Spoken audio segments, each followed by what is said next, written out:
Imagine your typical Uber experience. You take out your phone, tap on the app, and wait for no more than 5 minutes before you hop in what's usually a Prius.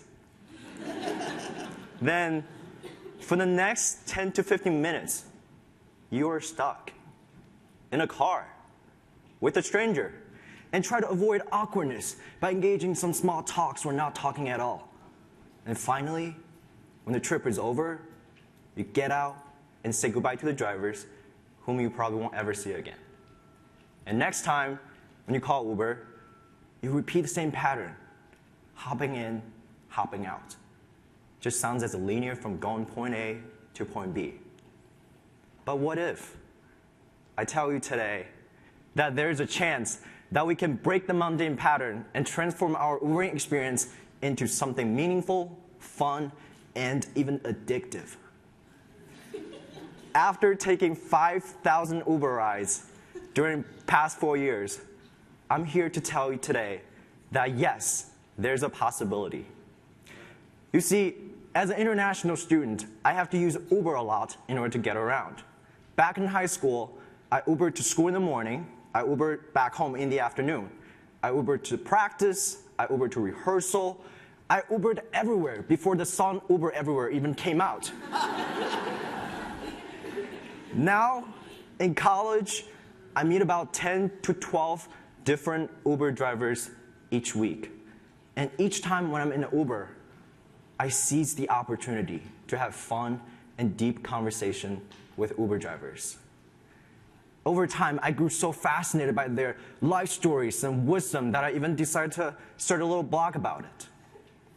But before I became such an Uber addict who was open to strangers, I was not a writer who would be willing to engage in conversation with drivers. As a student enrolled in competitive high school, I had a task-driven mind, which only cared about completion and efficiency, how fast I'm going to get there, how short the trip is going to be, not the journey itself. But after so many Uber rides, I realized that over time, I stopped viewing my back seat as my personal void and began participating in conversation with those Uber drivers. And I started to reflect on those 5,000 Uber conversations on my private time. And upon my reflection, I found a huge difference between what I would call a Uber station and our normal conversations. You know, like the ones that we might have had with our friends in the morning, with our professor in the afternoon, or our parents last night. And the difference is that an Uber station happens just for the sake of conversation itself, while most of our daily interactions might happen because of an ulterior motive. What do I mean by that? So on campus, on this WashU campus, on average, around 30,000 words are exchanged between us and others daily.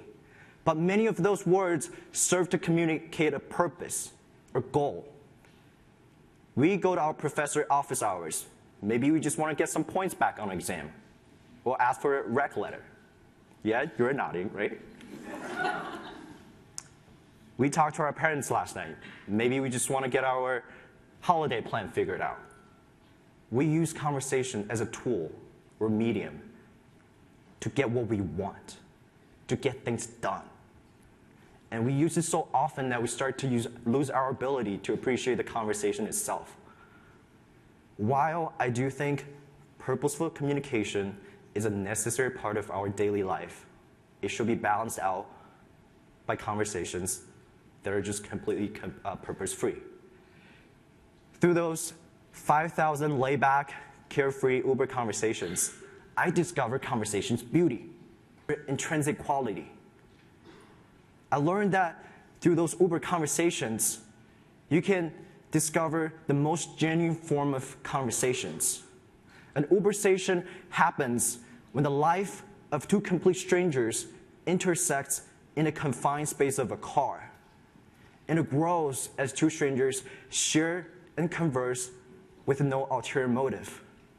The conversation is driven by genuine curiosity and the interest in another human being, which can make our life more interesting and exciting. Without curiosity, I would have never found out that the driver sitting right next to me was actually a billionaire in his modest Camry, and would have therefore missed an important lesson that he taught me on humility.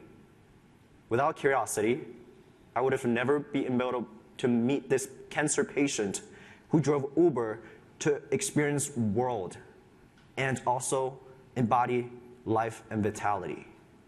Without curiosity, I would have never been able to find out the Black community living in suburban Cincinnati. Without curiosity, I would have never been able to listen to the music album, a rap album actually, an Uber driver gave me that allowed me to appreciate the fact that an Uber driver can also have a music dream. Uber facilitates our fast-paced lives by transporting us from point A to point B. But also, more specifically, Uber stations can also slow us down. It allows us to take a moment in our hurried lives and refresh our mind with the light of another human being. Through these meaningful exchanges, you might encounter a driver who became a life mentor of yours, giving you life and career advice in exchange for lessons on Chinese. Or you may even get a grocery buddy to go to Whole Foods with. Or, if you get lucky, you might find someone who will be willing to teach you how to drive with his own Mercedes. And you will never know that one day you'll get on the TEDx talk and your driver will be in the audience for a TEDx speech.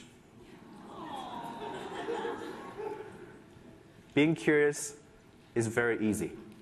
It's simply a choice between the front and the back seat. Thank you.